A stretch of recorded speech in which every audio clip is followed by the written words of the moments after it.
Hello students, welcome to the session. ఈ రోజు మన టెస్ట్ ఎక్స్ప్లెనేషన్లో భాగంగా మనం భక్తి అండ్ సూఫీ మూమెంట్స్ గురించి చూద్దాం. సో భక్తి మూమెంట్ అంటే ఏంటి, దాన్ని ఎవరు స్టార్ట్ చేశారు, అసలు bhakti movement South India and North ఇండియాలో ఎవరు స్ప్రెడ్ చేశారు, and at the same time అసలు సూఫీ మూమెంట్ ఏంటి, సూఫీ మూమెంట్తో అసోసియేట్ అయి ఉన్న ఇంపార్టెంట్ పర్సన్స్ ఏంటి, సూఫీ మూమెంట్ అంటే మనకి దాంట్లో డిఫరెంట్ ఆర్డర్స్ కూడా ఉంటాయి అనమాట. సో వాటన్నిటికీ సంబంధించిన టెస్ట్ ఎక్స్ప్లెనేషన్ ఈరోజు చూద్దాం. Question number 1. Which of the following philosophers is considered as the earliest have systemized the Bhakti movement in South India? దక్షిణ భారతదేశంలో భక్తి ఉద్యమాన్ని క్రమబద్ధీకరించిన వారిలో మొదటి తాత్విక ప్రతిపాదకుడు ఎవరు అని అడుగుతున్నారు. సో భక్తి మూమెంట్ని ఇనీషియల్గా అంటే ఎర్లియర్ ఫేజెస్లో సౌత్ ఇండియాలో ఒక సిస్టమైజ్డ్ ఫార్మాట్లో తీసుకొచ్చిన వాళ్ళు ఎవరు అనేది మనకి ఇక్కడ క్వశ్చన్ అనమాట. మనకు ఆప్షన్స్లో ఏమి ఇచ్చారు, రామానుజుడు, నింబార్కర్, మాధ్వాచార్య అండ్ రామానంద. సో మనకి ఇక్కడ కరెక్ట్ ఆన్సర్ వచ్చేసి రామానుజ అనమాట. సో ఎర్లియర్ పీరియడ్స్లో అల్వార్ అండ్ నయనార్స్ రాకముందు కూడా ఈ భక్తి మూమెంట్ని సౌత్ ఇండియాలో ప్రాపర్గా ఒక సిస్టమైజ్డ్ ఫార్మాట్లో తీసుకొచ్చిన పర్సనే రామానుజుడు. సో మనకి క్వశ్చన్ నెంబర్ 1కి కరెక్ట్ ఆన్సర్ ఏమవుతుంది, ఆప్షన్ 1. సో మిగతా వాళ్ళు నింబార్కుడు, మాధ్వాచార్యుడు అండ్ రామానందుడు వీళ్ళందరూ కూడా భక్తి మూమెంట్కి సంబంధించిన వాళ్ళే. కానీ లేటర్ ఫేజెస్లో వీళ్ళు భక్తి మూమెంట్లో ద్వైత, అద్వైత ఇలాంటి డిఫరెంట్ ఫిలాసాఫికల్ థాట్స్ని తీసుకొచ్చిన వాళ్ళు అనమాట.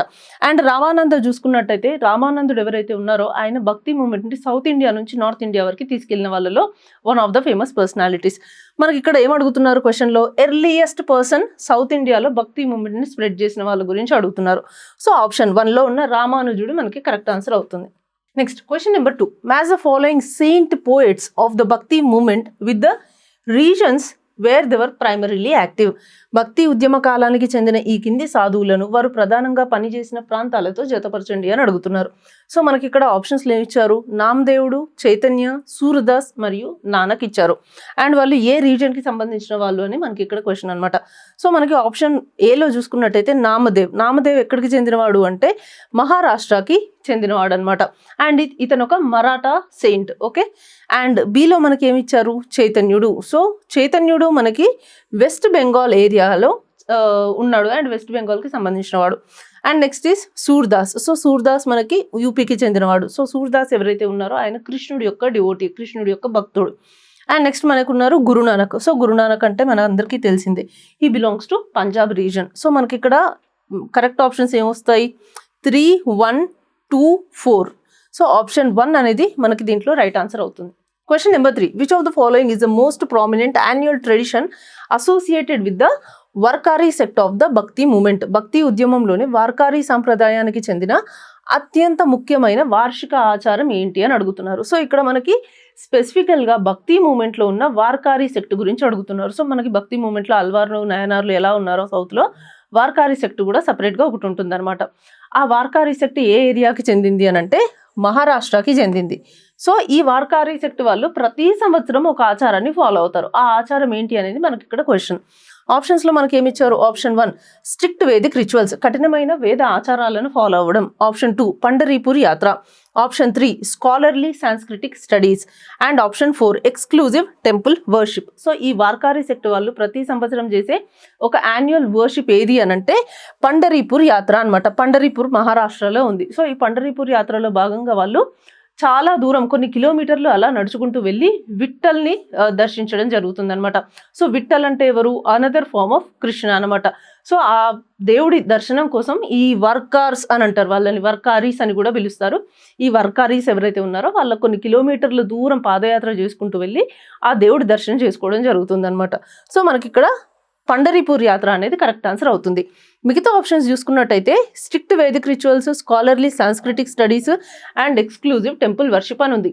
మనకి భక్తి మూమెంట్ అంటేనే స్ట్రిక్ట్గా ట్రెడిషనల్ వాల్యూస్ ఫాలో అవ్వడం, లేకపోతే ఈ మన పాత ఆచారాలు, వేద ఆచారాలు ఫాలో అవ్వడం కాదు. వాటన్నిటికీ అగెయిన్స్ట్గా వచ్చి అందరికీ ఈజీగా ఉండే ఒక సింపుల్ ట్రెడిషన్ని ఫాలో అవ్వడమే భక్తి మూమెంట్ అంటాం బేసికల్గా అయితే. సో మనకి ఈ ఆప్షన్ దాని ప్రకారం చూసుకున్నట్టయితే రాంగ్ అవుతుంది. And scholarly Sanskrit studies. So ఈ వార్కారీ సెక్ట్ మనకి మహారాష్ట్రలో ఉంది. సో మహారాష్ట్రలో ఉంది అని అంటే మనకి బేసిక్గా వాళ్ళు సాంస్క్రిటిక్ స్టడీస్ మీద కాకుండా వాళ్ళు లోకల్ లాంగ్వేజ్ అయిన మరాఠీని ఎక్కువగా వాడేవాళ్ళు అనమాట.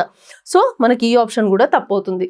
Exclusive temple worship. సో ఈ వార్కారీ సెక్ట్ పీపుల్ ఎవరైతే ఉన్నారో వాళ్ళు ఒక దేవుణ్ణి పూజించడం కాకుండా, అంటే వాళ్ళు దేవుణ్ణి పూజిస్తారు, విఠల్ టెంపుల్కి వెళ్తారు, కృష్ణుడిని దర్శించుకుంటారు, అన్నీ చేస్తారు. కానీ స్పెసిఫికల్గా ఈ టెంపుల్ వర్షిప్ మీదే వాళ్ళు కంప్లీట్గా రిలై అవ్వరు. వాళ్ళు సోషల్ సర్వీస్ మీద ఎక్కువగా నమ్మకం పెట్టుకుంటారు అనమాట. సో ఈ టెంపుల్ వర్షిప్ అనేది కూడా, ఎక్స్క్లూజివ్ టెంపుల్ వర్షిప్ అనేది కూడా ఇక్కడ తప్పు అవుతుంది మనకి. సో ఇక్కడ prominent annual tradition of Warkari sector అంటే మనకి ఆప్షన్ 2లో ఉన్న పండరీపూర్ యాత్ర అనేది కరెక్ట్ అవుతుంది. Next question number 4. Which of the following saints were the disciples of the భక్తి రిఫార్మర్ రామానంద? భక్తి ఉద్యమ సంస్కర్త రామానందుని యొక్క శిష్యులు కింది వారిలో ఎవరు అని అడుగుతున్నారు. సో ఇక్కడ మనకి రామానంద శిష్యుల గురించి అడుగుతున్నారు అనమాట. మనకు ఆప్షన్స్లో ఏమి ఇచ్చారు? రవిదాస్, సంత్ కబీర్, సేన and all of the above. So మనకి రామానంద శిష్యులు ఎవరు అని అంటే వీళ్ళు ముగ్గురు కూడా రామానంద శిష్యులే అనమాట. రవిదాస్ వచ్చేసి ఆయన స్పిరిచువల్ డివోషన్ గురించి, వీటన్నిటి గురించి ఎక్కువగా మాట్లాడడం జరిగింది. అండ్ సంత్ కబీర్ని చూసుకున్నట్టయితే ఆయన ఆర్థోడాక్స్ రిలీజియస్ రిచువల్స్ ఏవైతే ఉన్నాయో వాటన్నిటికీ కూడా అగేన్స్ట్గా చెప్పారు, అంటే వాటన్నిటిని కూడా క్రిటిసైజ్ చేశారు. అండ్ సేన ఎవరు అంటే ఆయన ఇనిషియల్లీ ఒక బార్బర్, కానీ మెల్లిమెల్లిగా తను ఈ భక్తి మూమెంట్లోకి షిఫ్ట్ అవ్వడం జరిగింది అనమాట. సో తను ఒక భక్తి సెయింట్ లాగా మారడం జరిగింది. సో వీళ్ళు ముగ్గురు కూడా రవిదాస్, కబీర్ అండ్ సేన, వీళ్ళు ముగ్గురు కూడా రామానందుడి యొక్క శిష్యులు. Next question number 5. Which bhakti saint is famously known for stating that Hindus and Muslims are like different pots made of the same clay? హిందువులు మరియు ముస్లింలు ఒకే మట్టితో చేయబడిన వేర్వేరు కుండలు అని పేర్కొన్న భక్తి ఉద్యమ సాధువు ఎవరు అని అంటున్నారు. అంటే ఇక్కడ మనకి క్వశ్చన్లో హిందూ ముస్లిం యూనిటీ గురించి మాట్లాడుతున్నారు. సో రిలీజియన్ని పక్కన పెట్టి హ్యుమానిటీకి ఎక్కువ ఇంపార్టెన్స్ ఇవ్వడం జరుగుతుంది అనమాట. సో హిందువులు మరియు ముస్లింలు ఒకే మట్టితో చేయబడ్డ పాత్రలు, కుండలు అని చెప్పి ఎవరు అంటున్నారు అనేది మనకి ఇక్కడ క్వశ్చన్. ఆప్షన్స్లో మనకి ఎవరి గురించి ఇచ్చారు? రామానందుడు, Kabir, Vallabhacharya and none of the above. So Kabir ఎవరైతే ఉన్నారో ఈయన రామానందుడి యొక్క శిష్యుడు అనమాట. సో రామానందుడు భక్తి ఫిలాసఫర్ అయినప్పటికీ, ఎర్లియర్ ఏజెస్లో భక్తి మూమెంట్ని ఆయన స్ప్రెడ్ చేసినప్పటికీ కూడా ఈ particular Hindus and Muslims are pots made up of a similar clay అని చెప్పింది మాత్రం మనకి కబీర్ అనమాట. సో ఇక్కడ కబీర్ అనేది కరెక్ట్ ఆన్సర్ అవుతుంది. అంటే కబీర్ మెయిన్గా దేని మీద ఎంఫసైజ్ చేశారు? ఆయన యూనిటీ మీద ఎంఫసైజ్ చేశారు, హ్యుమానిటీ మీద ఎంఫసైజ్ చేశారు.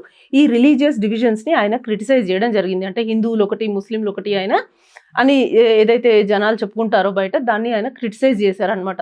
వాళ్ళు హిందువులు, ముస్లింలు అవన్నీ పక్కన పెట్టండి, రిలీజన్ని పక్కన పెట్టండి, హ్యుమానిటీ మీద ఫోకస్ చేయండి అని చెప్తూ ఈ స్టేట్మెంట్ని ఆయన వాడడం జరిగిందనమాట.